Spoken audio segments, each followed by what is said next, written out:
Pandavapura BGS public ಶಾಲೆಯಲ್ಲಿ ಸರಸ್ವತಿ ಪೂಜೆ ಕಾರ್ಯಕ್ರಮ ನೆರವೇರಿತು.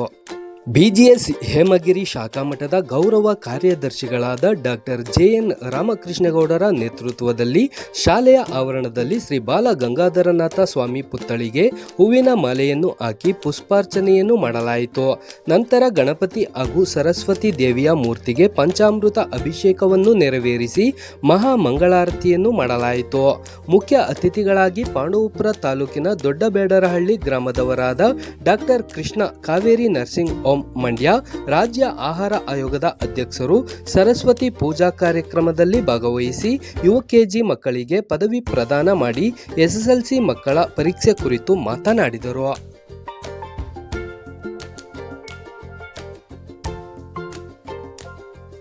ಡಾಕ್ಟರ್ ಜೆಎನ್ ರಾಮಕೃಷ್ಣಗೌಡರು ಎಸ್ಎಸ್ಎಲ್ಸಿ ಮಕ್ಕಳಿಗೆ ಪರೀಕ್ಷೆ ಪ್ರವೇಶ ಪತ್ರವನ್ನು ನೀಡಿ ಮಾತನಾಡಿದರು.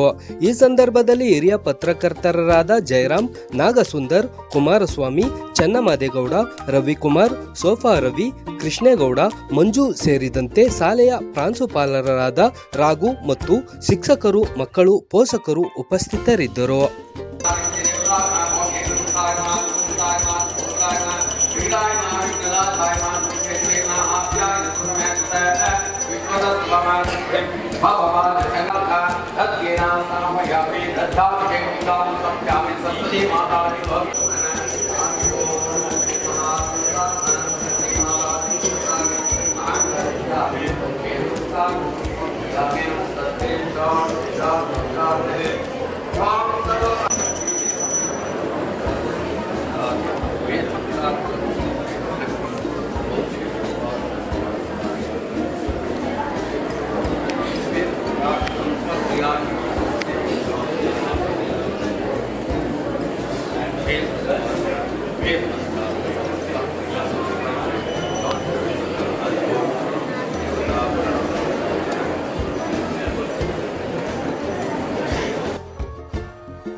ತಗೊಂಡೋಗಿ ಅಂತ ಹೇಳಲಾಗಿರ್ಬೋದು, ಅಥವಾ ಕಡಿಮೆ ಮಾರ್ಕ್ಸ್ ತೆಗೆದಿರೋರಿಗೆ ನಿಮ್ಮ ಕೈ ಆಗುತ್ತೆ, ನಿಮ್ಮ ಕೈ ಸಾಧ್ಯ ಇದೆ ಅಂತ ಹುರಿದುಂಬಿಸಿ ಅವ್ರಿಗೆ ಇನ್ಸ್ಪಿರೇಷನ್, ಮೋಟಿವೇಟ್ ಮಾಡ್ತಾರೆ.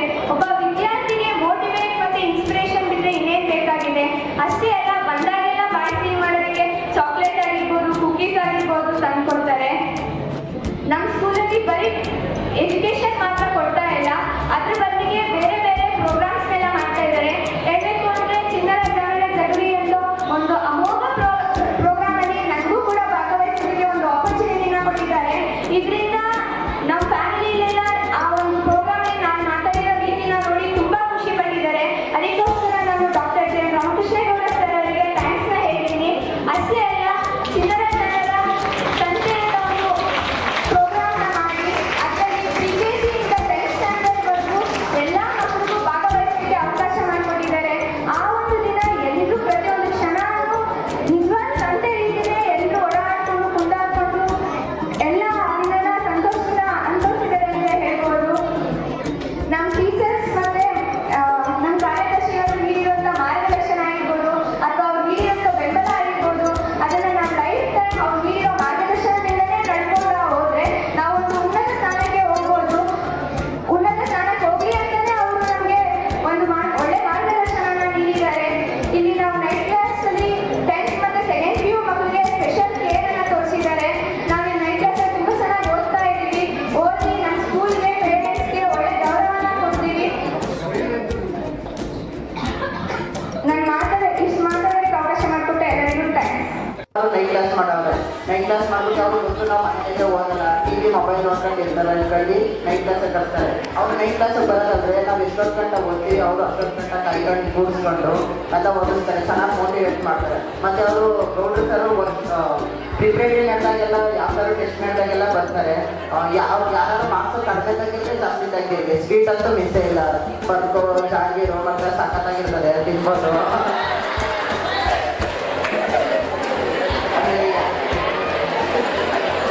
ಆಮೇಲೆ ಯಾರು ಮಾರ್ಕ್ಸ್ ಕಡಿಮೆ ತೆಗಿದ್ರೆ ಅವ್ರಿಗೆ ಬೈಯಲ್ಲ.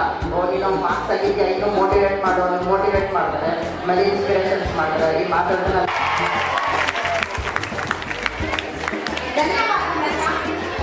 ವಿದ್ಯಾರ್ಥಿಗಳ ಪ್ರಪಂಚದ ಆಶಾಪೂರ್ಣಗಳು ಮನೆ ಮನಗಳ ಬೆಳಗುವ ಭರವಸೆಯ ದೀಪಗಳು ಭವ್ಯ ರಾಷ್ಟ್ರದ ಭಾಗ್ಯೋದಯದ ನಿರ್ಮಿಸುತ್ತಿರುವ ಕಾರಣ ಈ ಸಂದರ್ಭದಲ್ಲಿ ನಮ್ಮ UKG ವಿದ್ಯಾರ್ಥಿಗಳಿಗೆ ಪದವಿ ಪ್ರದಾನ ಮಾಡಬೇಕೆಂದು ಶ್ರೀಯುತ ಡಾಕ್ಟರ್ ಕೃಷ್ಣರವರು ಹಾಗೂ ಡಾಕ್ಟರ್ JN ರಾಮಕೃಷ್ಣರವರಲ್ಲಿ ಕೇಳಿಕೊಳ್ಳುತ್ತಿದ್ದೇನೆ. ಪದವಿ ಸ್ವೀಕರಿಸಲು ವಿದ್ಯಾರ್ಥಿಗಳನ್ನು ವೇದಿಕೆಗೆ ಆಹ್ವಾನಿಸಲಿದ್ದಾರೆ ಶ್ರೀಮತಿ ಶ್ವೇತಾ ಮೇಡಮ್ ಅವರು.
ಸರ್, ನೀವು ಲಾಸ್ಟ್ ಟೈಮ್ ನಾನು ಆ್ಯಕ್ಚುಲಿ ಒಂದು ಫಂಕ್ಷನ್ ಬರಬೇಕಾಗಿತ್ತು. ಕಾಲಾವಕಾಶ ಆಗಲಿಲ್ಲ. ನನ್ನ ಬೇರೆ ಕಾರ್ಯನಿಮಿತ್ತವಾಗಿ ಬರಲಿಕ್ಕೆ ಆಗದೇ ಇದ್ದರಿಂದ ನಾನು ಆವತ್ತು ಬರಲಿಲ್ಲ. ಸೊ ಹಾಗಾಗಿ ಗೊತ್ತಿಲ್ಲ ನೀವು ಬರಲೇಬೇಕು ಅಂತಂದರು. ಸಡನ್ನಾಗಿ ನನಗೂ ಅನ್ಎಕ್ಸ್ಪೆಕ್ಟೆಡ್ ಪ್ರೋಗ್ರಾಮ್. ನಾನು 3 ಗಂಟೆಗೆ ಬ್ಯಾಂಗ್ಳೂರ್ಗೆ ಹೋಗಲೇಬೇಕು, ಒಂದು ಮೀಟಿಂಗ್ ಕರೆದಿದ್ದೀನಿ. ಸೊ ಅದು ನಾನು 11 ಗಂಟೆಗೆ ಅಂದಲ್ಲ, ಒಂದು ಅರ್ಧ ಗಂಟೆ ಸರಸ್ವತಿ ಪೂಜೆ ಅಂತ ಹೇಳಬೇಕು. ನನಗೆ ಗೊತ್ತಿಲ್ಲ ಇಷ್ಟೊಂದು ಈ ಒಂದು ಗ್ರ್ಯಾಜುಯೇಷನ್ ಡೇ ಇದೆ ಮಕ್ಕಳಿಗೆ ಅಂತ. ಸೊ ಆಯ್ತಾ, ಒಂದು ಅರ್ಧ ಗಂಟೆ ಮತ್ತೆ ಕೇಳಿದೆ. ಒಂದು half an hour to 1 hour sir ತಂದು ಬಂದೆ. ಆ್ಯಕ್ಚುಲಿ ನನಗೆ ತುಂಬ ನಿಜವಾಗಲೂ ನಾನು ಮನಪೂರ್ವಕವಾಗಿ ಹೇಳಬೇಕು ಅಂದರೆ, ಇಂಥ ಕಾರ್ಯಕ್ರಮಗಳಲ್ಲಿ ಭಾಗವಹಿಸೋದಂದರೆ ನನಗೆ ಯಾವ ದೊಡ್ಡ ದೊಡ್ಡ ಕಾರ್ಯಕ್ರಮಗಳಲ್ಲಿ ಭಾಗವಹಿಸೋದಕ್ಕಿಂತ ಜಾಸ್ತಿ ಖುಷಿ ಕೊಡುತ್ತೆ. ಏಕೆಂದರೆ ನಾನು ವೈಯಕ್ತಿಕವಾಗಿ ಈ ಮಕ್ಕಳ ಜೊತೆ ಬೆರೆಯೋದು, ಈ ನೀವು ಗಲಾಟೆ ಮಾಡ್ತಿರ್ತೀರಲ್ಲ ಆ ಚಿಕ್ಕದಲ್ಲಿ ನಾದ, ಇದನ್ನು ಕೇಳಿರ್ಬೇಕು ಅಂದರೆ ನನಗೆ ತುಂಬ ನಿಜವಾಗ್ಲೂ ಖುಷಿ. ನಂದು ಒಂದು ಶಾಲೆ ಇದೆ. ನಾನು 3:30 4 ಹೊರಗೆ ಹೋಗ್ತೀನಿ. ಯಾಕೆಂದರೆ ಆ ಮಕ್ಕಳುಗಳದ್ದು ಆ ಗಲಾಟೆ ಕೇಳಿಸ್ಕೋಬೇಕು ಅಂತ. ಆಗಾಗ ಸುಖ ನನಗೆ ಯಾವಾಗಲೂ ಆಗಲ್ಲ. ಹಾಗಾಗಿ ಈ ಯಾರ್ಯಾರಿಗೆ ಕೆಲವರು ಎಲ್ಲ ಒಬ್ಬೊಬ್ಬರು ಒಂದೊಂದು ಜೀವನದಲ್ಲಿ ಎಲ್ಲ ಎಂಜಾಯ್ ಮಾಡ್ತಾ ಹೋಗ್ತಾರೆ. ಆದರೆ ಈ ಸರಸ್ವತಿ ಪೂಜೆ ಅಂತ ಅಂದಾಗ ತಮಗೆ ಗೊತ್ತಿದೆ, ಸರಸ್ವತಿ ಎಂದಾಗ ನಾವು ಜ್ಞಾನ ದೇವತೆ. ಸರಸ್ವತಿ ನೋಡಿ 4 ಕೈ, ಒಂದು ಕೈಯಲ್ಲಿ ಪುಸ್ತಕ ಅಂದರೆ ನಾವೆಲ್ಲ ಓದಲೇಬೇಕು, ಇನ್ನೊಂದು ಕೈಯಲ್ಲಿ ಒಂದು ಮಣಿ, ಜಪಮಣಿ. ಅದು ಜೀವನಕ್ಕೆ ಯಾವಾಗಲೂ ನಮಗೆ ಬೇಕಾದಂಥ ಶ್ರದ್ಧೆಯನ್ನು ಮತ್ತು ನಾವು ಒಂದು ಮೆಡಿಟೇಷನ್ ಅಂತ ಏನು ಕರಿತೀವಿ ಅದನ್ನು ಜ್ಞಾನವನ್ನು ನೀಡುವಂಥದ್ದು, ಮತ್ತು ನಮಗೆ ಮನಸ್ಥೈರ್ಯವನ್ನು ತುಂಬುವಂಥದ್ದು. ಜೀವನದಲ್ಲಿ ಓದೋದಷ್ಟೇ ಮುಖ್ಯ ಅಲ್ಲ, ಆ ಮನಸ್ಥೈರ್ಯ ಇರುವಂಥವರು ಯಾರನ್ನೂ ಕುಗ್ಗೋಗಲ್ಲ. ಈಗ ತಮಗೆಲ್ಲ ಗೊತ್ತಿದೆ ಮಕ್ಕಳ, ಯಾವಾಗಲೂ ಜೀವನದಲ್ಲಿ ಸುಖನೇ ಇರಲ್ಲ, ಯಾವಾಗಲೂ ಸಂತೋಷನೇ ಇರಲ್ಲ, ಯಾವಾಗಲೂ ದುಃಖ ಇರಲ್ಲ, ಯಾವಾಗಲೂ ಸಂತೋಷ ಇರಲ್ಲ. ಇವೆಲ್ಲದನ್ನ ಸಮ್ಮಿಶ್ರವಾಗಿ ಜೀವನ ಅಳವಡಿಸ್ಕೊಡುತ್ತೆ. ಆದರೆ ಸುಖ ಬಂದಾಗ ಇಕ್ಕದೇ ಇರುವಂಥದ್ದು, ಕಷ್ಟ ಬಂದಾಗ ಕುಗ್ಗದೇ ಇರುವಂಥದ್ದು, ಈ ಏರಿಳಿತಗಳನ್ನ ನಾವು ತಡ್ಕೊಳ್ಳುವಂಥ ಶಕ್ತಿ ಕೊಡೋದು ಮೆಡಿಟೇಷನ್. ಆ ಶಕ್ತಿಗೂ ನಾವು ಸರಸ್ವತಿ ದೇವಿಯನ್ನೇ ಪೂಜೆ ಮಾಡುವಂಥದ್ದು. ಇನ್ನು ನೆಕ್ಸ್ಟ್ 2 ಕೈಗೆ ಅದರಲ್ಲಿ ಬೇನೆ ಇಟ್ಕೊಂಡಿದ್ದಾರೆ. ಅದು ಒಬ್ಬೊಬ್ರು, ಈಗ ನಿಮ್ದು ಮಕ್ಕಳುಗಳಿಗೆ ಒಬ್ಬೊಬ್ರು ಒಂದೊಂದು ಫ್ಯಾಷನ್ ಇರುತ್ತೆ. ಓದೋದ್ರ ಜೊತೆಗೆ ಕೆಲವು ಮಕ್ಕಳು ಟ್ಯಾಲೆಂಟ್ಸ್ ಇರ್ತೀರ. ನೀವು ಸಂಗೀತದಲ್ಲಿರ್ಬೋದು, ಒಬ್ಬರು ಡಾನ್ಸಲ್ಲಿರ್ಬೋದು, ಇನ್ನೊಬ್ರು ಕ್ರಿಕೆಟಲ್ಲಿ ಇರ್ಬೋದು, ಇನ್ನೊಬ್ರು ಶಟ್ಲ್ ಬ್ಯಾಡ್ಮಿಂಟನ್ ಇರ್ಬೋದು. ಯಾವ್ಯಾವುದು ನಿಮ್ಮ ಒಂದು ಫ್ಯಾಷನ್ ಒಂದು ಇದಿರುತ್ತೆ. ಆದರೆ ನಾನು ನಿಮಗೆ ಮಕ್ಕಳಲ್ಲಿ ಕೇಳ್ಕೊಳ್ಳೋದು, ಈಗ ಜೀವನದಲ್ಲಿ ಯಾವಾಗಲೂ ನಾವು ಓದೋದು ಈಗ ಫಸ್ಟ್ 10 ತುಂಬ ಇಂಪಾರ್ಟೆಂಟ್. ಜೀವನ ಯಾವಾಗಲೂ ಆ 1ರಿಂದ 10ನೇ ತರಗತಿವರೆಗೆ ನಾವೇನು ಅಭ್ಯಾಸವನ್ನು ಮಾಡ್ತೀವಿ, ಅಥವಾ ಪ್ರಿ-KG LKG ಯಾವ್ದಾರಾಗಲಿ, ಆ ಶಾಲೆಯಲ್ಲಿ ನಡೆಯುವಂಥ ಒಂದು ನಾವು ಕಲಿಯುವಂಥದ್ದು, ನಮ್ಮ ಸ್ನೇಹಿತರು ನಡ್ಕೊಳ್ಳುವಂಥದ್ದು, ಶಾಲೆಯಲ್ಲಿ ನಮ್ಮ ಕಲಿಸುವಂಥ ಗುರುಗಳು, ಇವ್ರಿಗೆ ಎಲ್ಲ ಜೀವನದಲ್ಲಿ ತುಂಬ ಮುಖ್ಯವಾಗುತ್ತೆ. ಏಕೆಂದರೆ ನಾವು ಚಿಕ್ಕವರಾಗಿದ್ವಿ, ರಾಮಕೃಷ್ಣ ಅವರು ಚಿಕ್ಕವರಾಗಿದ್ವಿ, ಅಂತ ಎಲ್ಲರೂ ನಾವು ಬೆಳೀತಾ ಇರಬೇಕಾದ್ರೆ ಮೊದಲು ನಾವು ಗುರುಗಳಿಗೆ, ಈ ಟೀಚರ್ಸ್ ಆಗಬೇಕಾದ್ರೆ ಅವರು ಕೆಲವೊಂದು ಕಡೆ ತುಂಬ ಕಷ್ಟಪಟ್ಟು ಓದಿರ್ತಾರೆ, ಒಂದು ಬಡತನದ ಒಂದು ಕುಟುಂಬದಿಂದ ಬಂದಿರ್ತಾರೆ. ಅವರು ಬಂದು ನಿಮಗೆ ಒಂದು ಎಜುಕೇಶನ್ ಕೊಡೋ ದೃಷ್ಟಿಯಿಂದ ನಿಮ್ಮ ಶ್ರೇಯಸ್ಸನ್ನೇ ಬಯಸಿ ದಿನ ಬೆಳಗಾದ್ರೆ ನಿಮ್ಮನ್ನ ತಿದ್ದೋ ರೀತಿಯಲ್ಲಿ ಅವರು ಸಾಕಷ್ಟು ಪರಿಶ್ರಮವನ್ನು ಪಟ್ಟಿರ್ತಾರೆ.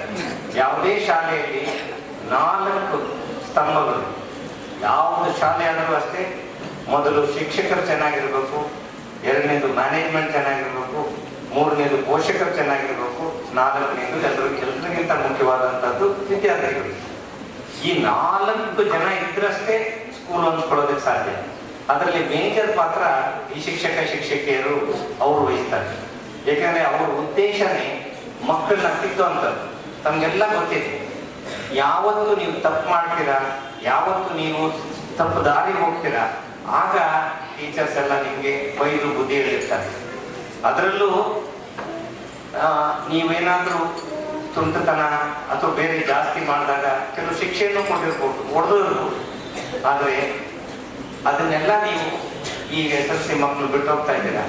ನೀವು ಬಿಟ್ಟು ಹೋಗ್ತಾ ಇರೋಂಥ ಮಕ್ಕಳುಗಳು ಅದನ್ನ, ಆ ಕಹಿ ನೆನಪನ್ನ ತಾವು ಸವಿ ನೆನಪಾಗಿ ನೆನೆಸ್ಕೋಬೇಕು. ಯಾಕೆಂದರೆ ಆ ಟೀಚರ್ಸು ವೈಯಕ್ತಿಕ ದ್ವೇಷದಿಂದ ನಿಮ್ಮನ್ನು ಯಾವತ್ತೂ ಹೊಡೆದಿಲ್ಲ, ಬಡ್ದಿಲ್ಲ, ಏನೂ ಮಾಡಿಲ್ಲ. ನಿಮ್ಮನ್ನು ಬೈದಿರುವಂಥದ್ದು ನೀವು ತಪ್ಪು ಮಾಡಿದಾಗ ನಿಮ್ಮ ಜೀವನವನ್ನು ತಿದ್ದೋ ರೀತಿಯಲ್ಲಿ ಅವ್ರು ಶಿಕ್ಷೆ ಕೊಟ್ಟಿದ್ರೆ ಅದನ್ನ ನೀವು ಪಾಸಿಟಿವ್ ಆಗಿ ತಗೋಬೇಕು. ನೀವು ನಿಮ್ಮ ಜೀವನವನ್ನು ಸರಿ ಮಾಡೋದ್ರಲ್ಲಿ ಅವರ ಪಾತ್ರ ಮಹಾಪಾತ್ರವಾಗಿ ವಹಿಸ್ತಿರ್ತಾರೆ. ಆದ್ರಿಂದ ನೀವು ಆ ಟೀಚರ್ಸ್ ಯಾರು ನಿಮ್ಮನ್ನು ಜಾಸ್ತಿ ಬೈದಿರ್ತಾರೋ ಅವರನ್ನು, ನಿಮ್ಮನ್ನು ಪ್ರೀತಿಸಿರುವಂಥವ್ರನ್ನು ಸದಾ ನೆನಪಲ್ಲಿ ಇಟ್ಕೋಬೇಕು. ಈ ಶಾಲೆ ಇವತ್ತು ಮುಗಿಯುತ್ತೆ, ನೆಕ್ಸ್ಟ್ PUC ಹೋಗ್ತೀರಾ, ಇಲ್ಲೇ ಓದ್ತೀರಾ, ಬೇರೆ ಕಾಲೇಜ್ಗೆ ಹೋಗ್ತೀರಾ, ಜೀವನದಲ್ಲಿ ಎಲ್ಲೇ ಹೋದ್ರು ಈ ಬೇಸ್ ಅನ್ನೋದೊಂದು ಇರುತ್ತಲ್ಲ, ಈ ಕ್ಯಾರೆಕ್ಟರ್ ನೀವು ಈ ಶಾಲೆಯಲ್ಲಿ ಏನ್ ಬಳಸ್ಕೊಂಡಿದ್ದೀರಾ, ಆ ಒರಿಜಿನಲ್ ಕ್ಯಾರೆಕ್ಟರ್ ನೆವರ್ ಚೇಂಜ್. ಒಟ್ಟುಗುಣ ಸುಟ್ಟರು ಹೋಗಲ್ಲ ಅಂತ ಹೇಳ್ತಾರೆ. ಇದು ನಿಮ್ಗೆ ಒರಿಜಿನಲ್ ಕ್ಯಾರೆಕ್ಟರ್ ಕೊಟ್ಟಿರುವಂತ ಈ ಶಾಲೆಗೆ ನೀವೆಲ್ಲ ಕೃತಜ್ಞರಾಗಿರ್ಬೇಕಾದದ್ದು ನಿಮ್ಗಳೆಲ್ಲರದ್ದು ಕರ್ತವ್ಯ. Yogi Gowda,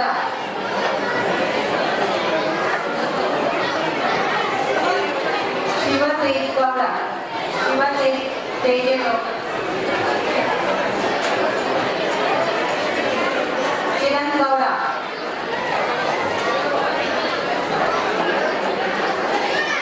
Kiran Gowda, Gautham any,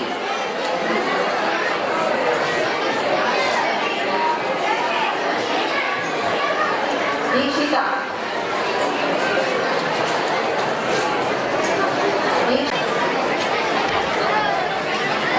ಮಂತ್ರಿಯಾ R,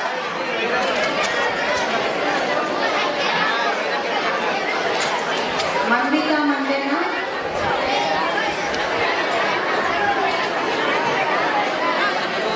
Dhanashree D,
ಕೀರ್ತನ,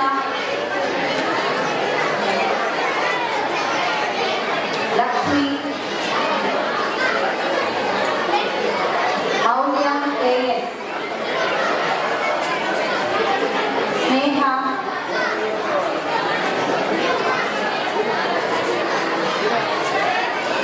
ತಂತ್ರ ಪರೀಕ್ಷೆಗೆ ನೀವೆಲ್ಲರೂ ಸಿದ್ಧರಾಗಿ ಪರೀಕ್ಷೆ ಬರೆಯಕ್ಕೆ ಹೋಗುವಾಗ ತಾಯಿ ಸರಸ್ವತಿಯನ್ನು ನೆನಪು ಮಾಡ್ಕೊಂಡ್ರೆ, ಪೂಜೆ ಮಾಡಿದ್ರೆ, ಭಕ್ತಿಯಿಂದ ನಮಿಸಿದ್ರೆ ಬಹುಶಃ ನಮ್ಮ ಎಲ್ಲ ಕೆಲಸಗಳು ನಿರ್ವಿಘ್ನವಾಗಿ ಆಗ್ತದೆ ಅನ್ನುವಂಥದ್ದು ಪ್ರತೀತಿ. ಇದ್ರ ಜೊತೆಗೆ ಗಣಪತಿನೂ ಕೂಡ ನೀವು ನೆನಪು ಮಾಡ್ಕೊಳ್ಬೋದು. ಸರಸ್ವತಿ ನಿಮಗೆ ಜ್ಞಾನವನ್ನು ಕೊಟ್ಟರೆ ಗಣಪತಿ ನಿರ್ವಿಘ್ನವಾಗಿ ಎಲ್ಲ ಕೆಲಸಗಳನ್ನು ಸುಸೂತ್ರವಾಗಿ ಮಾಡುವಂಥ ಒಂದು ಶಕ್ತಿಯನ್ನು ಗಣಪತಿ ಕೊಡ್ತಾರೆ. ಅಂಥ ವಿಶಿಷ್ಟ ಕಾರ್ಯಕ್ರಮವನ್ನು ಪೂಜೆ ಮಾಡೋದ್ರ ಮುಖಾಂತರ, ಅಭಿಷೇಕ ಮಾಡೋದ್ರ ಮುಖಾಂತರ ಬಹುಶಃ ಎಲ್ಲ ಮಕ್ಕಳಿಗೂ ಕೂಡ ಅದರ ಫಲ ಸಿದ್ಧಿಯಾಗಿದೆ ಅಂತ ನಾನು ಭಾವಿಸ್ತೇನೆ. ಬಹುಶಃ ಮಕ್ಕಳ ನೆನಪಿರಲಿ, ಈ ಪರೀಕ್ಷೆ ಅಂತಕ್ಕಂಥದ್ದು ಭಯದ ವಾತಾವರಣ ಅಲ್ಲ, ಇದು ಹಬ್ಬದ ಥರ ನಾವು ಆಚರಣೆ ಮಾಡ್ತೀವಿ. ನಾನು ಪರೀಕ್ಷೆಗೆ ಹೋಗ್ತಾ ಇದ್ದೀನಿ ಅಂತ ಹೇಳಿದ್ರೆ, ಹಬ್ಬಕ್ಕೆ ಹೋದ್ರೆ ಏನೇನೋ ವಸ್ತುಗಳಿರ್ತವೆ ಅಂಗಡಿಗಳಲ್ಲಿ, ಹಾಗೆ ಪರೀಕ್ಷೆಗೆ ಹೋದಾಗ ಆ ನಿಟ್ಟಿನ ಪ್ರಶ್ನೆಗಳು ಬರ್ಬೋದೇನೋ ಅಂತ ಹೇಳಿ ತಯಾರಾಗಿ ನಾವೆಲ್ಲ ಹೋಗ್ಬೋದು. ಯಾರು ಯಾವ ಭಯ ಬೇಡ. ಯಾಕೆ ಈ ಮಾತು ಹೇಳ್ತೀನಿ ಅಂದರೆ, ನಾವೆಲ್ಲರೂ ಕೂಡ ಎಕ್ಸಾಮ್ ಬರೆಯುವಾಗ ನಮ್ಮ ಕಾಲಕ್ಕೆ ನಾವು SSLC ಎಕ್ಸಾಮ್ ಹೋಗ್ಬೇಕು ಅಂತ ಹೇಳಿದ್ರೆ ಎಕ್ಸಾಮ್ ಕೂತ್ಕೊಂಡಿದ್ದಾಗೆ ಅವಾಗೆಲ್ಲ ನಮ್ಗೆ ಹವಾಯಿ ಚಪ್ಪಲಿಗಳು, ಇಂಥ ಶೂಸು, ದೊಡ್ಡ ದೊಡ್ಡ ಪ್ರಮಾಣದ ಚಪ್ಪಲಿಗಳಿರಲಿಲ್ಲ. ಹವಾಯಿ ಚಪ್ಪಲಿಗಳು ಜಿರ್ತೋಗ್ಬಿಡೋದು ಅಂದ್ರೆ ಅಷ್ಟು ಬೆವರು ಬರ್ತಾ ಇರೋದು, ಭಯ ಆಗುತ್ತೆ. ಆ ಎಲ್ಲ ಸಮಸ್ಯೆಗಳನ್ನು ನಾವು ನೋಡಿದ್ದೇವೆ. ಯಾವಾಗ ಭಯ ಅನ್ನೋದು ಶುರು ಆಗುತ್ತೋ ಮನವು ಶುರು ಆಗುತ್ತೆ. ಪ್ರಶ್ನೆ ಗೊತ್ತಿರೋದು ಕೂಡ ಬರೆಯೋದಕ್ಕೆ ಆಗೋದಿಲ್ಲ. ಅದಕ್ಕಾಗಿ ಎಲ್ಲ SSLC ಮಕ್ಕಳಿಗೆ ನನ್ನ ಕಿವಿ ಮಾತು ಏನು ಅಂತ ಹೇಳಿದ್ರೆ, ಇಷ್ಟು ದಿನಗಳು ಕೂಡ ಪ್ರಾಮಾಣಿಕವಾಗಿ ನೀವು ಓದಿದ್ರಿ. ಅದನ್ನು ಪಾಠೋತ್ತರ ಶಾಲೆ ಇರ್ತಕ್ಕಂಥ ಎಲ್ಲ 10ನೇ ತರಗತಿ ಮಕ್ಕಳು, ಹೆಣ್ಮಕ್ಳಾಗಲಿ ಹೆಣ್ಮಕ್ಳಾಗಲಿ ತುಂಬ ಪ್ರಾಮಾಣಿಕವಾಗಿ ನಿಮ್ಮ ಸಮಯಗಳನ್ನು ತುಂಬ ಚೆನ್ನಾಗಿ ಸದುಪಯೋಗಪಡಿಸ್ಕೊಂಡ್ರಿ. ಎಲ್ಲ ಕಟ್ಟಾಚಾರಕ್ಕೆ ಬಂದಿದ್ರಿ, ಏನೋ ಕೂತಿದ್ರಿ, ಏನೋ ಮಾಡ್ತಿದ್ರಿ, ಇದು ತಂದಿದ್ರಿ ಅಂತ ನಾನು ಹೇಳೋದಿಲ್ಲ. ಅದನ್ನು ನಿಮ್ಮ ಶಿಕ್ಷಕರು ತುಂಬ ಚೆನ್ನಾಗಿ ನಿಮಗೆ ತಪ್ಪೇರಿಗೊಳಿಸಿದ್ದಾರೆ. ಇದ್ರ ಜೊತೆಗೆ ಈಗಾಗಲೇ ಜನವರಿಯಿಂದಲೇ ನಿಮ್ಮ ಜೊತೆಗೆ ಅವರು ಕೂಡ ಇದ್ದರು. ರಾತ್ರಿ ಪಾಳ್ಯದಲ್ಲಿ ನಿಮ್ಮ ಜೊತೆಗೆ ಕೆಲಸ ಮಾಡೋದು, ಓಡಿಸೋದು, ಮುಗಿಸೋದು, ಊಟ ಕಲಿಸೋದು, ನೀವು ಬೇಕು ಬೇಡಿಕೆಗಳನ್ನು ಪೂರೈಸೋದು, ನಿಮಗೇನೋ ತೊಂದರೆ ಆಗಿದ್ದು ಅದನ್ನು ಸರಿಪಡಿಸೋದು, ಪ್ರಶ್ನೆಗಳ ಸಮಸ್ಯೆ ಆಗಿದ್ದು ಅದ್ರ ಬಗ್ಗೆ ಚರ್ಚೆ ಮಾಡೋದು, ಈ ಎಲ್ಲ ವಿಷಯಗಳನ್ನು ಬಹುಶಃ 3 ತಿಂಗಳಿಂದ ನೀವು ತಿಳ್ಕೊಂಡಿದ್ದಾರೆ. ಇಷ್ಟೆಲ್ಲ ಮಾಹಿತಿಗಳು ಸಿಕ್ಕಿದ ಮೇಲೆ ಬಹುಶಃ ನಾವು ಪರೀಕ್ಷೆಯಲ್ಲಿ ಎದುರೋದಾಗಲಿ, ಭಯಪಡೋದಾಗಲಿ, ಅಲ್ಲೋದ ತಕ್ಷಣ ನಾವು ಬರೆಯಲೇನೋ, ಮತ್ತೊಯ್ತೇನೋ, ಪ್ರಶ್ನೆಗಳು ಕನ್ಫ್ಯೂಷನ್ ಆಯಿತು ಅನ್ನೋಂಥ ಪ್ರಶ್ನೆ ಯಾರು ಮಾಡೋದು ಬೇಡ. ಯಾಕೆಂದರೆ ನೀವೆಲ್ಲರೂ ಪಾಸ್ ಆಗೋಷ್ಟು ಮಟ್ಟಿಗೆ ಟಾಪರ್ಸಿಂದ ಹಿಡಿದು ಡಿಸ್ಟಿಂಕ್ಷನ್ಸಿಂದ ಹಿಡಿದು ಕೊನೆಯ ಗಂಟೆ ಆದರೆ ಪಾಸ್, ಅಲ್ಲಿವರೆಗೂ ನೀವೆಲ್ಲರೂ ಕೂಡ ತಯಾರಾಗಿ ಅದು ನಾನು ಚೆನ್ನಾಗಿ ತಿಳ್ಕೊಂಡಿದ್ದೆ, ಕಣ್ಣಾಗ ನೋಡು ಕೂಡ ಇದೆ. ಯಾರು ಕನ್ಫ್ಯೂಷನ್ ಮಾಡ್ಕೊಳ್ಳಿ. ಎಷ್ಟೋ ಮಕ್ಕಳುಗಳು ಆ ಗಾಬರಿನಲ್ಲಿ, ಭಯದಲ್ಲಿ, ಹೆದರಿಕೆಯಲ್ಲಿ ಹೋದ ತಕ್ಷಣ ಇರೋದನ್ನು ಮಾಡ್ಕೊಡ್ತಾರೆ, ಯಾವುದೋ ಏನೋ ಮಾಡ್ಕೊಡ್ತಾರೆ. ಹಾಗಾಗಿ ತಪ್ಪು ಮಾರ್ಕ್ಸ್ಗಳು ನೀವು ಬರಲಿಕ್ಕೆ ಸಾಧ್ಯ. ದಯಮಾಡಿ ನೀವು ಪರೀಕ್ಷೆಗೆ ಹೋದ ತಕ್ಷಣವೇ ಪೇಪರನ್ನು ಭಾಳ ಸ್ಪಷ್ಟವಾಗಿ 2-3 ಸರಿ ಓದೋದನ್ನು ಕಲ್ತ್ಕೊಳ್ಳಿ. ನಿಮಗೇನು ಪ್ರಶ್ನೆ ಪತ್ರಿಕೆ ಇದೆಯಲ್ಲ, ಪ್ರಶ್ನೆ ಅರ್ಥ ಮಾಡ್ಕೊಳ್ಳಿ. ನಿಮ್ಮ ಮಾಸ್ಟರ್ಗಳು ಹೇಳ್ಕೊಟ್ಟು ಅಂತ ಪ್ರಶ್ನೆ ಉತ್ತರಗಳು ಒಂದು ರೀತಿ ಇದ್ರೆ, ಪ್ರಶ್ನೆ ಕೊಡ್ತಕ್ಕಂಥವ್ರು ಸ್ವಲ್ಪ ಟ್ವಿಸ್ಟ್ ಮಾಡಿ ಕೊಡ್ತಾರೆ. ನಿಮಗೆ ಗೊತ್ತಿದೆ. ಅದನ್ನು ಒಂದು ಕ್ಷಣ ನೀವು ಸಮಾಧಾನ ಚಿತ್ರವಾಗಿ ಓದಿದ್ರೆ, ಅರ್ಥ ಮಾಡ್ಕೊಂಡ್ರೆ, ಜ್ಞಾಪಕ ಮಾಡ್ಕೊಂಡ್ರೆ, ಹೌದಾ ಈ ತಾಸು ಸಿಗಿದೆ, ಈ ಕಂಟೆಂಟ್ ಸಿಗಿದೆ, ಬಹುಶಃ ಅದಕ್ಕೆ ಸೇರ್ತೇವೆ, ಕಲ್ಪನೆಗಳು ಬಂದ್ಬಿಡ್ತಾರೆ. ಬಹುಶಃ ನೀವು ಸಕ್ಸಸ್ ಕೊಡ್ಲಿಲ್ವೋ. ನಾವು ಶಿಕ್ಷಣ ಸಂಸ್ಥೆಯಲ್ಲಿ ಎಷ್ಟೇನು ಮಾಡಿದ್ರು ಉಪಯೋಗ. ಇವರಿಗೆ ಭಾಗವತಲ್ಲ, ಯಾವುದೇ ಕಾರ್ಯಕ್ರಮ ಮಾಡಿ, ಯಾವುದೇ ಕಾರ್ಯಕ್ರಮಕ್ಕೆ ಪೋಷಕರ ಸಹಕಾರ ತುಂಬ ಅಗತ್ಯ ಕೊಡ್ತಾರೆ. ಜನರಲ್ ಮಾಡ್ತೀವಿ ಅಂತ ಹೇಳಿ ತಕ್ಕಂಥ ಮಕ್ಕಳು ತಯಾರು ಮಾಡ್ತಾರೆ, ಡ್ರೆಸ್ ಮೇಕಪ್ ಮಾಡಿ ಕಟ್ಟಿ ಮಾಡ್ತಾರೆ. ಆ ಕೃಷ್ಣ ಜನ್ಮಾಷ್ಟಮಿ ಮಾಡಿ ಏನು ವಿಶೇಷಗಳು, 2 ದಿವಸ ತಗೊಂಡು ಅದಕ್ಕೆ ಮೇಕಪ್ ಮಾಡ್ಕೊಂಡು ಕೂತಿರ್ತಾರೆ, ಅದಕ್ಕೆ ಬೇಕಾದ್ರೆ ಕಾಸ್ಟ್ಯೂಮ್ ಎಲ್ಲ ಕೊಡ್ಕೊಂಡು ಬಂದ್ಬಿಡ್ತಾರೆ. ಸೈನ್ಸ್ ಡೇ ನೀವು ಮನೆ ಆಯಿತು, ಸೈನ್ಸ್ ಡೇ ನೀವು ನೋಡ್ಬೇಕಾಯ್ತು. ಪೇರೆಂಟ್ಸ್ಗಳು ಎಷ್ಟು ಖುಷಿಯಾಗಿ ಮಕ್ಕಳ ಜೊತೆ ತಯಾರಾಗಿ ಬಂದಿತ್ತು. ಮಕ್ಕಳಿಂದ ತಪ್ಪಿ ಮರೆತರೆ ಬಹುಶಃ ಅವರು ನೆನಪು ಮಾಡ್ಕೊಳ್ತಾರೆ ಮುಂದಿನ ಕಂಟೆಂಟ್ಸ್ ಅಲ್ಲ. ಅಂದರೆ ಈ ಥರದ ಕಾಳಜಿಯನ್ನು ಯಾವ ಪೋಷಕರು ವಹಿಸ್ತಾರೋ ಆ ಶಿಕ್ಷಣ ಸಂಸ್ಥೆಗಳು ತುಂಬ ಚೆನ್ನಾಗಿದೆ. ಹಾಗಾಗಿ ನೀವೆಲ್ಲರೂ ಚೆನ್ನಾಗಿ ತಯಾರಾಗ್ತೀರಿ. ಯಾರೂ ಭಯ ಪಡೋ ಅವಶ್ಯಕತೆ ಇಲ್ಲ, ಭೀತಿ ಪಡೋ ಅವಶ್ಯಕತೆ ಇಲ್ಲ. ನೀವೇನು ಕಲ್ತಿದ್ರಿ, ನೀವೇನು ತಿಳ್ಕೊಂಡಿದ್ದೀರಿ ಅದನ್ನ ಸ್ಪಷ್ಟ ಬರೆಯೋಕೆ ಕೆಲಸ ಮಾಡಿ.